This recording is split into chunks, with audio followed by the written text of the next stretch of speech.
Вот такая сегодня у нас погода. То есть не у нас, а в Зальцбурге. Дождь.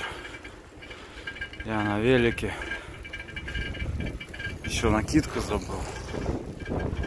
Очень классно. По ощущениям, наверное, тоже +3 вот так где-то. Баянист тут сидит, деньги зарабатывает. Вот такая у меня подобная накидка, синяя только.